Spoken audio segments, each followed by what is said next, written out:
Here I am. Can you hear me okay?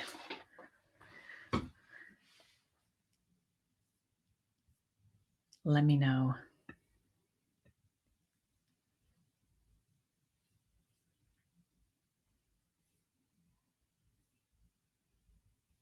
Hi, Cindy. Hi, Rachel. Pop in, say hi if you'd like. Love to know who's joining me today.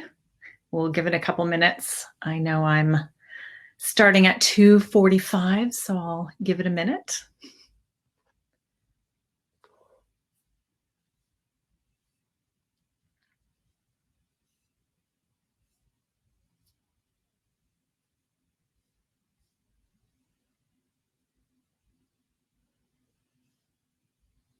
Thanks, Rachel. All right, it's 2:45, so we'll let everybody join us here, and I have a lot I want to cover in 30 minutes, so I want to make sure that I can get through everything I want to share and that there will be some time for questions afterwards. So thank you all for being here. What I want to share with you is really relevant. Well, it's relevant at any time really in business, but I feel like your brand and what you're putting out into the world is even more important today than it has ever been. Being consistent, being clear on your messaging, and standing out and just being visible are very important right now. And that's the perception people have of your brand. So I'm going to share with you my process and methodology and some tips that I believe are really essential to create the foundation of your brand before you even design anything. So it's really all about the chemistry that you create with your audience. So I'm going to go ahead and get started, and people can join us when they join. Thank you all for being here. So I want to get started by asking if you grew up baking with your mom, maybe your grandma. I think everybody's doing a lot of baking today or these days with being stuck at home. So if you did, you might remember, getting out all the ingredients and putting on that apron, putting a chair next to the counter. And, obviously you'd want to help with the measuring and the stirring. You'd sample the dough, right? Because obviously everybody samples the dough when you're making cookies. And then you'd stand at the oven window and you'd watch those cookies bubble and brown and rise. And the house would fill with the smell of delicious cookies baking. Now, I hope you all had lunch and nobody's too hungry right now. But it would smell delicious in your house, right? But maybe you didn't grow up baking with your mom or your grandma, but you love to eat what they baked, right? And especially when things were fresh out of the oven, they had chocolate chips melting in your hands and it's still warm and gooey. So one time when I was about 8, so a little bit older than I am in this picture here on the screen, my parents' 1970s era kitchen, I decided, you know what? I don't need my mom's help. I can make these cookies all by myself. So I got out the recipe book, and it was my grandmother's recipe. So the recipe was a little bit faded, and it was handwritten and water stained, so it was a little bit hard to read. And I accidentally put in too much salt. Now, I'm not talking like a little bit, I'm talking a lot too much salt. A 1/4 cup instead of a 1/4 teaspoon. And if there's any bakers on here, you'll know that a 1/4 cup of salt should definitely not go in anything that you're baking.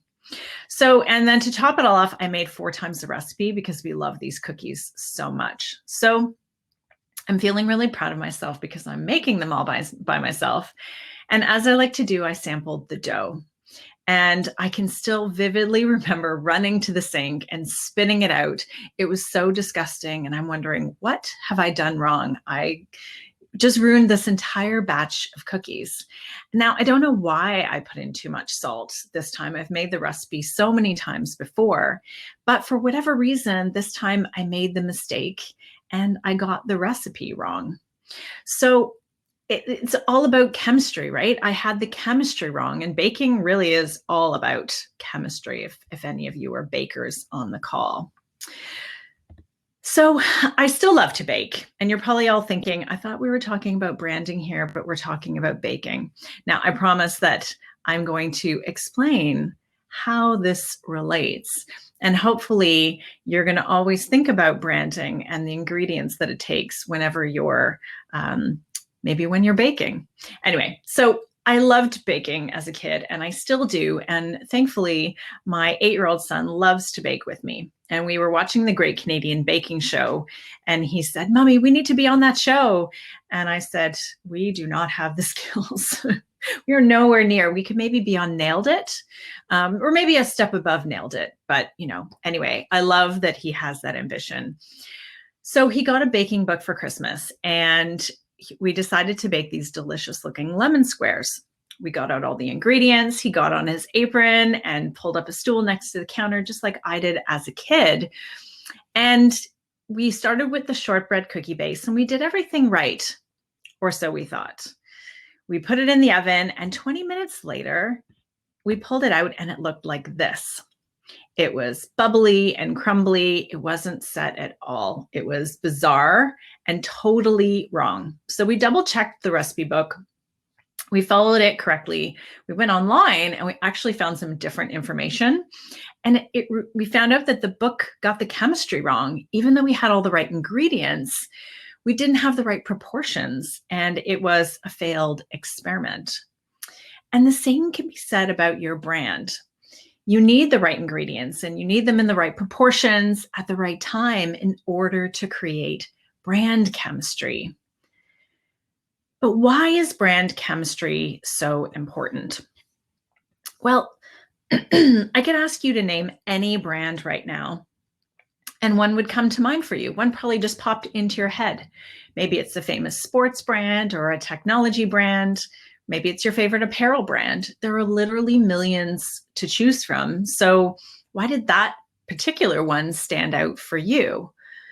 Well, I can tell you why. When you think about a brand, it needs to be memorable, and it needs to build trust with its audience so that it is the only choice for those it's looking to attract. Now, to do this, you need to start thinking about creating an authentically human brand, one that deeply aligns with your values and those of your dream clients. So think about the brand that just came to mind for you. They probably do this. And because they do this, they have created chemistry with you. They've put the right ingredients in the right order at the right time in order to align with you. That's brand chemistry. So today, I want to show you how to create an authentically human brand, one that really stands out and builds trust with your audience so that you are the only choice. Now, brand chemistry is about creating relationships. And the reality is that many businesses are missing the authentically human side to their brand. I used to straighten my hair to look more professional, right? That's not authentic. I used to play small, but that didn't allow me to have the impact that I desired. And I used to fear the judgment of others, but that really held me back from shining bright. Does any of this sound familiar to you? You might be sitting there going, yep, raising your hand. You might think, nah, I'm pretty confident. But your stories may be different from mine. And they probably will be, but whatever they are, they will hold you back from standing out and creating those deep, meaningful relationships and growing your business. It's really time to create that heart-to-heart connection with your customers rather than a brain-to-brain connection. You want people to choose you because you're the only choice for them, not because you're cheaper or because you're more conveniently located. And by the end of our time together today, you'll know how to create an authentic heart-to-heart connection with the right clients. So we're going to cover what is a brand and why does it matter, what your brand is really saying to people, and how to create brand chemistry. Now, I'll make sure to answer questions at the end. So if you do have any, feel free to pop them in the chat while I'm going. I probably won't answer them just so I don't get off track and we lose some time, but I'll make sure I have time to answer those at the end, or we can stay on a little bit longer. So thanks again for joining me.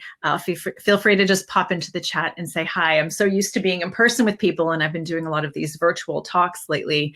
So it's nice to at least say hi. So I feel a little bit more connected to the people on the other side of my screen. So what is a brand and why does it matter? Well, I've been a designer for over 20 years and an entrepreneur for over 16. And in that time, I've learned that it takes so much more than just being really good at what you do to start and run a successful business. You need a brand. But what is a brand anyway? Well, to the outside world, your brand looks like one thing. Now, I know you're all going to be hungry after my talk, so you're going to need to go and get a snack. So your brand looks like one thing, right? Like this beautifully decorated cake. It's a cohesive whole that looks and smells delicious, but it's when you cut into that cake and see beyond the sprinkles and icing to see it's actually made up of many layers that are made up of a collection of perfectly measured ingredients. You've got the eggs and the flour and the butter and vanilla and so on that all work together in harmony to give the cake substance, so it doesn't just look and smell great, but that it tastes amazing as well.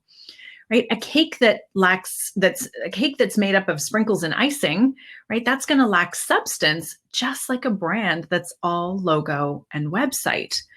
Now, when I say brand, I'm not just talking logos. While the logo is an important part of representing your brand, it's only one layer of your cake.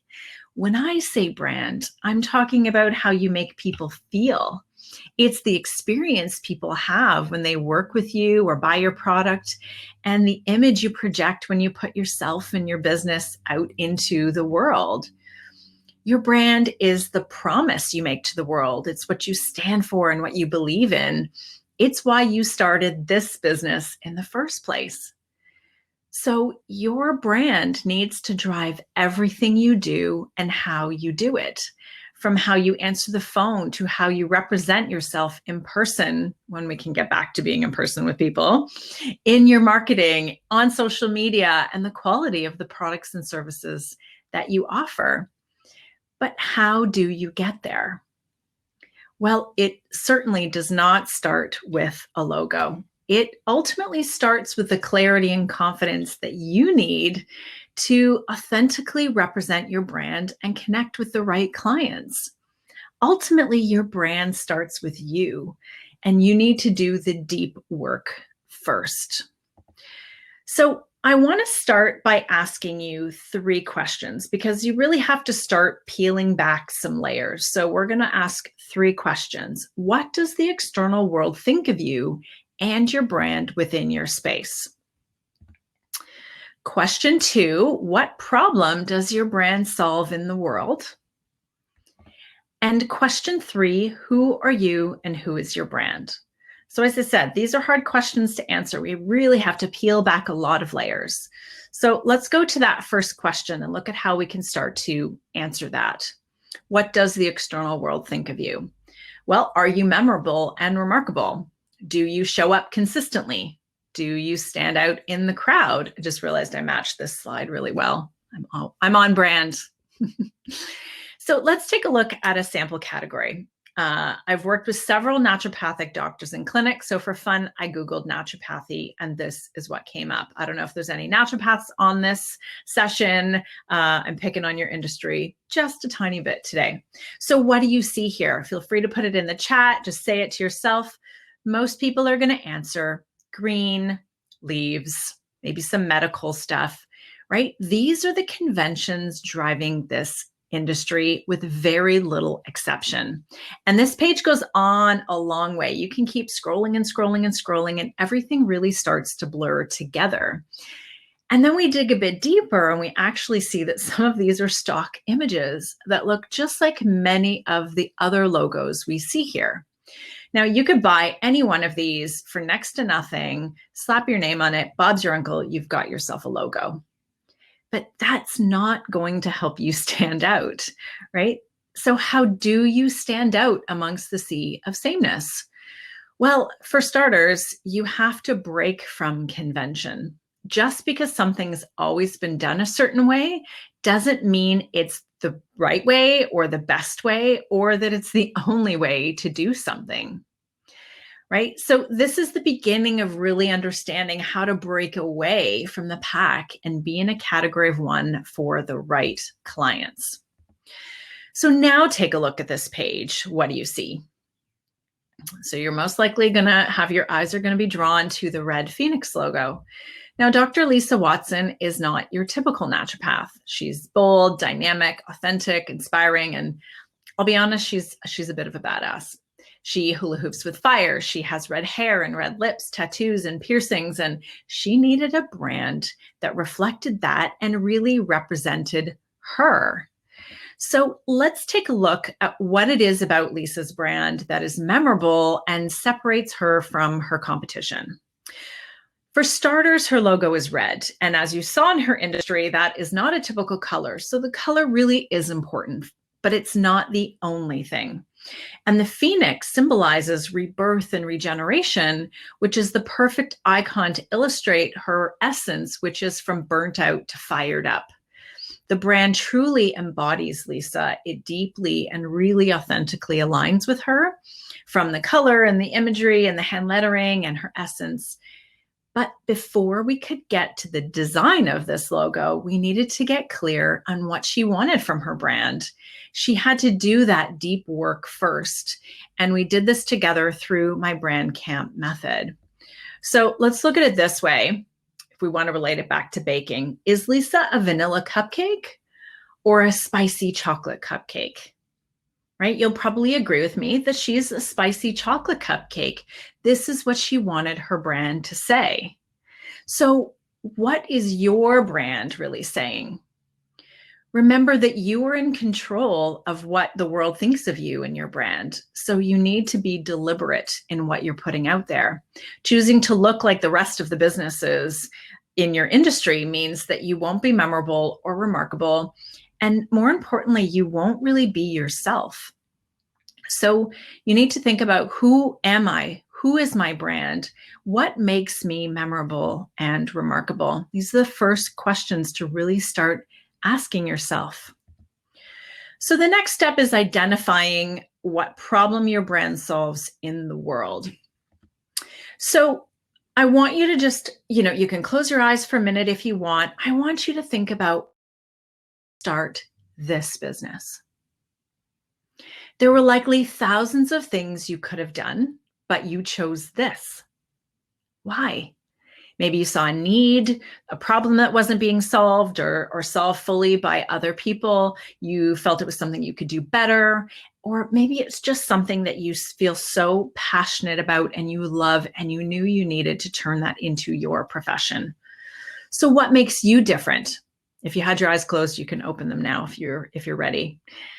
The reality is that many of us are selling the same products and services. So it's your unique skill set and the experience you have, your personality, that sets you apart.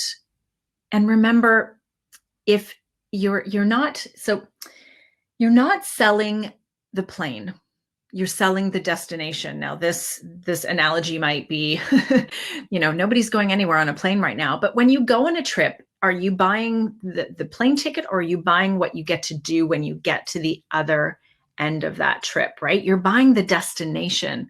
So you're not selling the thing you do. You're selling what people get from working with you. You're selling the most desired outcome for your client. Now, there's magic in what other people say about you. So what are your clients saying about you? Have you asked them? Do they post on social media about you? Do they tell their friends? Are they sending you referrals? Pay attention to what people are saying about you, because there is magic in those words. The number of times I've read a testimonial, something from a client, and thought, oh my God, I could never have written that myself. It's beautiful. It's magical. I just want to share that and put that on my website or on my social media, because other people have a totally different perspective of your business, and we're too close to it to really provide that insight. So a few years ago, I'll give you an example. The pictures on the homepage of our website were all photos of the end product that we created, the design work, the logos, the print materials, the websites.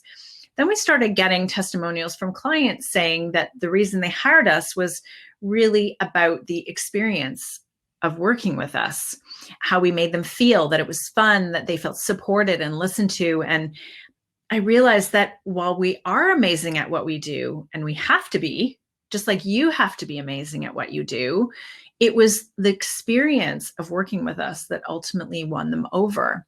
So this is why I revamped the whole front page of our website to have photos of us working with our clients that really showcase the experience versus the product and service that we offered. So your difference is important because it helps you articulate those benefits and showcase that to your customers. Remember, you're not selling the milk, eggs, sugar, butter, right? The products and services. You're selling that gorgeous, delicious, fragrant cake. You're selling the experience. You're selling the brand and what that can do for people. People don't care, or people do care just as much about how you solve their problem, not just that you solve their problem. Does that make sense for everybody? I hope so. So let's go back to Dr. Lisa Watson. Now, she's such a great example of a memorable and aligned brand. I'm sure you're never going to forget her. So she focuses on women and solving the problems of women dealing with hormone imbalances like fertility, menopause, and everything in between. Women who are tired and burnt out from life, work, and family, and balancing it all, which we're all doing a lot more of these days, which is how we created the tagline From Burnt Out to Fired Up. It resonates deeply with her and how she wants to help women. You're drawn to the message and you're intrigued by it. And if she's the right fit for you, you want to know more and you will reach out, right? It all aligns. So the right people will resonate with your message if they understand the benefits of working with you and how they make them feel, right? People will connect more with you than the actual product. You don't go to a naturopath for bioidentical hormones and IV therapy. You go to feel better, to feel like yourself, to get fired up. So for Lisa, we know what makes her different and we understand the benefits of working with her, and it's crystal clear why she does what she does. So how do you make your clients feel? Do they connect with you? Do they feel listened to and supported? Do they clearly know why you are the right choice for them? And do you share the same values? You need to get clear on what makes you different, why you do what you do, and the benefits to others. So the last top of that pyramid is, who are you? And it's kind of saved for last because ultimately it's really building. We have to start with those external things. We can't get to the who are you until we've done those first two pieces. So here's what Lisa's old brand looked like. And here's what Lisa looks like. What do you think your reaction would be if you booked an appointment with Lisa Watson, having seen this logo, never having seen her or a photo, and you showed up at her office and this is who you met? You might actually be surprised because we make assumptions about people and businesses based on visual cues. If there's a misalignment between who you are and what your brand is telling people, then you're going to attract the wrong clients. And I see this happen time and time again. Now, don't get me wrong, the logo's not terrible. I've seen way worse, and it worked for her okay for about 10 years. But for Lisa, there was a misalignment in her brand that needed correcting.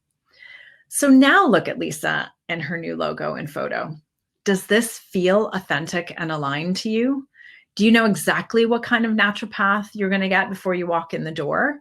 She's going to resonate with you or she won't. It's not about attracting everybody. Remember that. It's just about attracting the right people. So your brand is showing who you are. It's like a beacon of light that gives out clues to your audience that says, if you're like this, come here. Lisa's standing out. She's memorable and she's remarkable for all the right reasons. So I want you to think about your brand right now. Does it reflect who you are? Does it look like you? Would someone expect to meet you now that they've met your brand? Your brand needs to really reflect you and your story and what you stand for and what makes you different so that you can be in a category of one for the right clients, just like Lisa is. So I want you to remember that emotions are connectors between as well as between humans and brands. So when we make our customers feel what we feel, our excitement, our joy, our passion, they believe us. They feel us and they see us and feel the authenticity of our brand.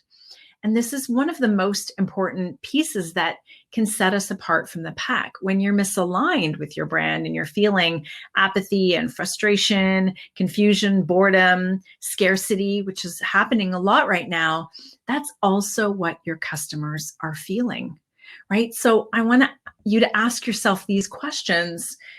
Am I sending mixed messages? Do my clients understand what I do? Do they think I charge less than I do? Do they think I'm inaccessible or inauthentic?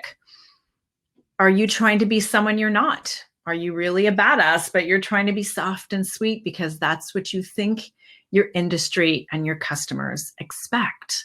Who says it has to be that way? Are you diluting your brand by being a jack of all trades and a master of none? Or are you trying to please everybody, but ultimately not really attracting anybody? Or are you following what everyone else is doing, or maybe the conventions that are already set in your industry? Or are you jumping the barrier and forging your own path?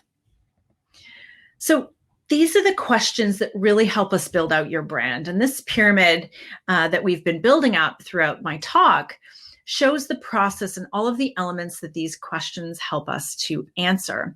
Now, the first step is really that bottom step. The pink one is to get clear on those external influences, the clients you want to attract, who else is competing in your space.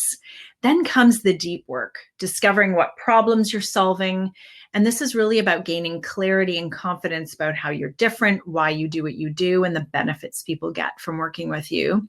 And finally, that last piece, the yellow point at the top, that's the core of everything you do. It's the way you show up, who you are to the world through your brand personality, the brand position, what you stand for, and your brand essence.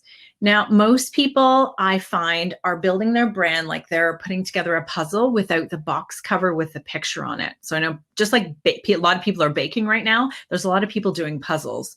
So imagine trying to put together the puzzle without having the picture of what you're creating. So if you're trying to build your brand that way, you're reactively putting together puzzle pieces that don't necessarily go, you're frustrated, and it's not coming together.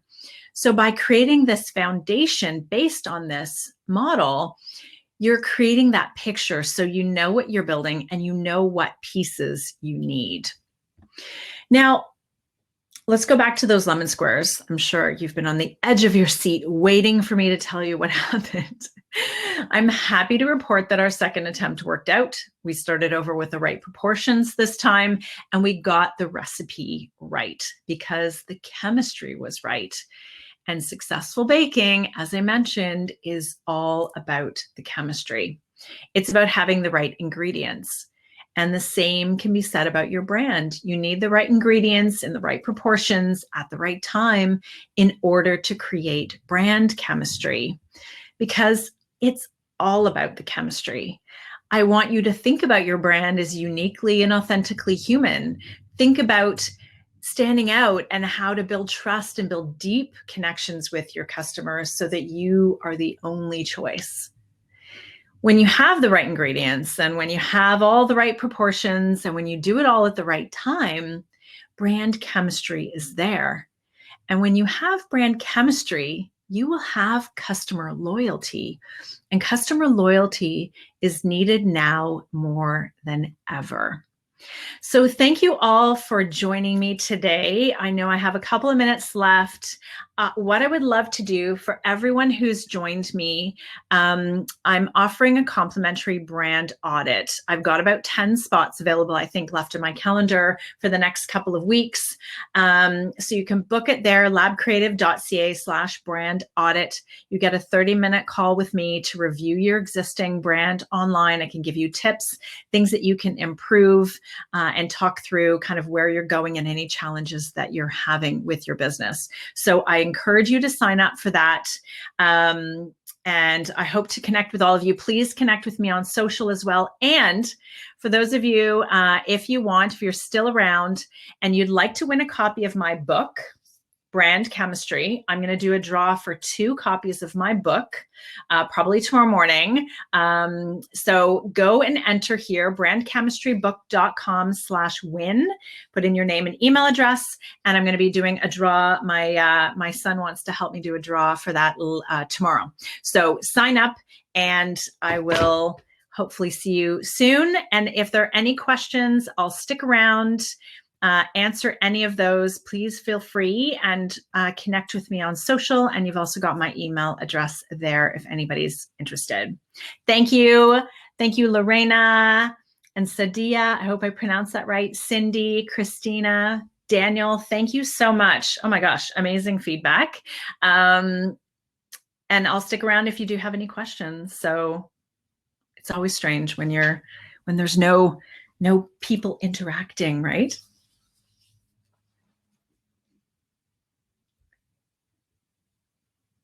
I could just keep talking. Oh, I'm actually doing a live reading of my book on Facebook. I started the last 2 days. I've read up to chapter 4, I think. So if you want to catch me doing some live reading of my book, you can follow me on Facebook for that. Thank you. What is the best strategy for a new brand, Lorena? Great question. The best strategy is really to map out all of those things I talked about. Who do you want to work with? Who else is playing in your space? What is your unique stance? Like, what's your position? What do you want to do? Why do you do this? When you get that clarity around all of those elements I talked about, the personality of your brand, then when you launch, when you start your business, then you come out looking really professional, really like you know what you're doing, and you can stake your claim in your industry right away. Obviously, it can take time to build that up. We work with clients that are both brand new to business, starting out, and we work with people like Lisa Watson, who was in business for 10 years and needed to level up her brand or a brand refresh. So some people are afraid to invest in a brand right at the beginning. But the reality is that if you don't have a brand to attract the right clients, will the business ever really fully take off, right? So it's kind of one of those chicken or egg.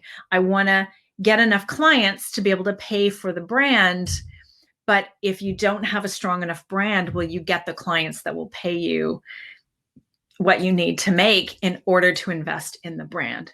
So that's sort of, I hope that helps answer the question.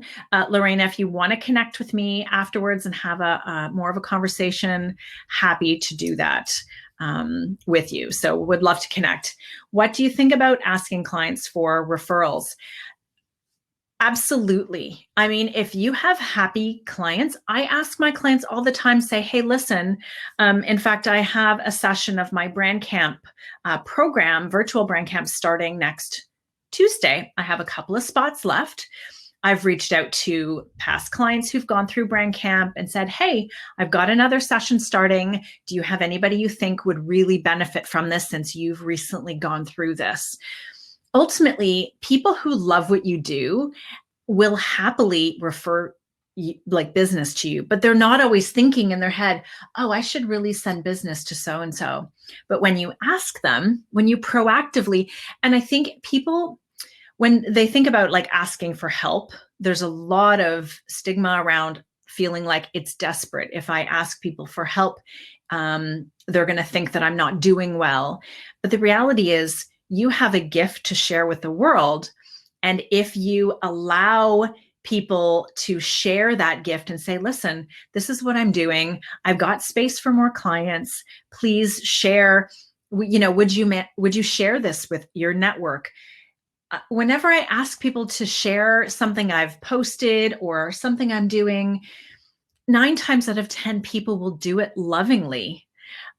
So I think we have to get over our fear of asking people for referrals and asking for testimonials. I have a great framework if you're interested in what to ask for in a referral, or not a referral, a testimonial. So when you've had a great client experience, they're super thrilled, ask them to answer 3 questions. What was their challenge right before they hired you? Why did they choose you out of the different companies they could have chosen? And what was the outcome of working with you? I see a lot of referrals that are a little bit like, he was great to work with and she was awesome. I love the end result. They're a little bit lacking in substance. So when you give your clients more specific directives in terms of what you'd like out of a testimonial, you'll get some really juicy, powerful language, because other people will want to know, oh, I had the same challenge. Oh, that's a great reason to hire a company. Oh, that's the outcome I'm also looking for. So when you frame out requesting a testimonial like that, there's probably a greater chance people will respond, because a lot of people go, oh God, I don't know how to write a testimonial. Should it be a sentence? Should it be 2 paragraphs? And they might never do it. So when you give them a bit of a framework, that helps. So I hope that helps answer the question, Sadia. Okay, Faria, how would you bridge the gap between your values and your ideal client's values to help share solutions for their particular problems? I love to really look at the values of your clients. So, I think it's really good to look at what are your own values, because if you can align, like you said, you can align your values with your client's values, you're going to attract very like-minded people. So it's taking that time to understand, what do they value? Do they value their families? Do they value their health? Travel, not that any of us can do that right now, but they might value it. Do they value personal mindset? Do they value art? Do they value, like, what are their values? And really look at that and make sure that what you're putting out there aligns with those values. So that, and I think when you can position yourself as having been in their shoes, then it's easier for them to connect with you, right? So that kind of helps bridge that gap.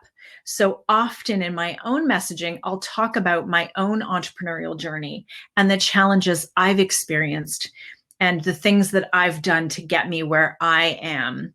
It's not like I'm way up here. If you position yourself like you're way up on a pedestal, too high above your clients, then you might run into them feeling like you're inaccessible, like you're too, they can't reach you. So if your clients are sort of here and you're up here and you're saying, hey, I've been where you've been not that long ago, and you help lift them up, you're like, I'm a few steps ahead of you and I can help you.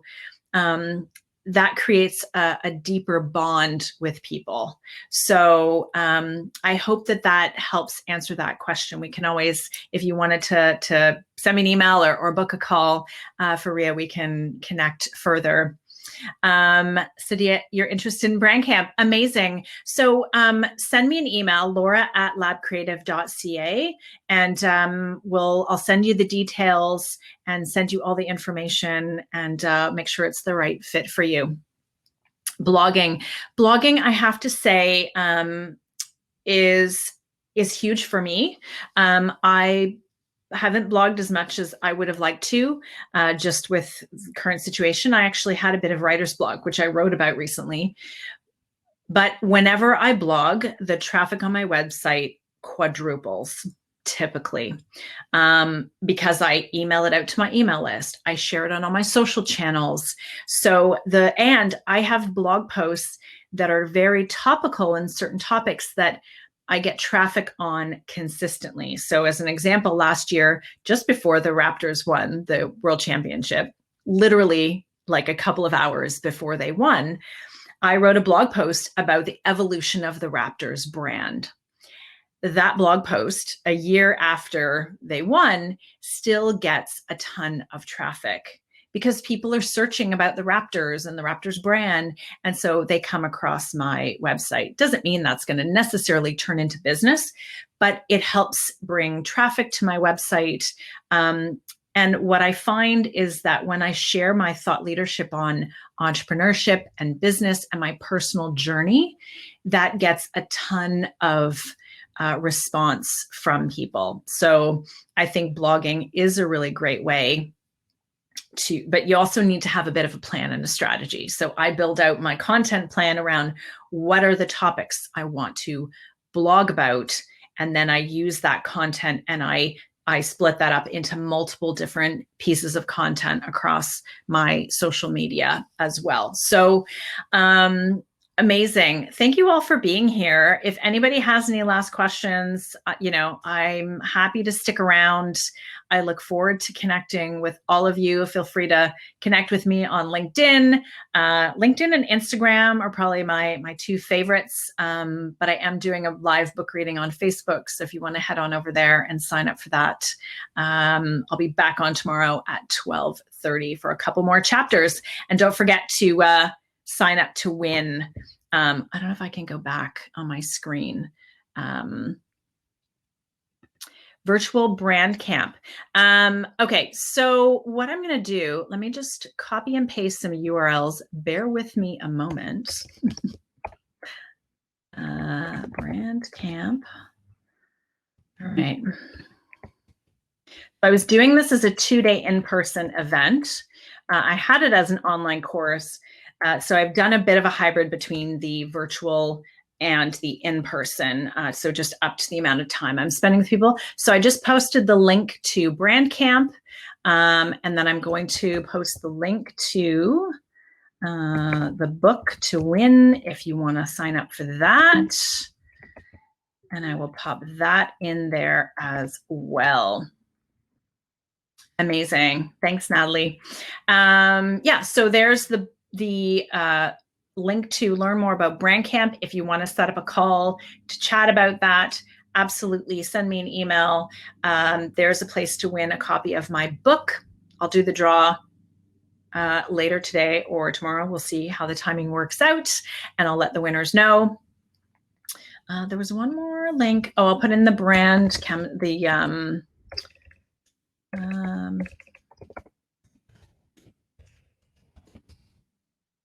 and audit. If anybody did not get that link, I'll post that here as well. Awesome. All right. It's been amazing. I'm so happy. I'm getting used to this virtual reality. I'm very much an extrovert. So sitting in my room, kind of talking to a screen without seeing people's faces is definitely challenging. Amazing. Thanks, Natalie. I will do that. So thanks everybody for being here. And I guess we'll wrap it up and we can go check out some more speakers and connect with each other in the networking session. Have an awesome afternoon. Bye, everybody.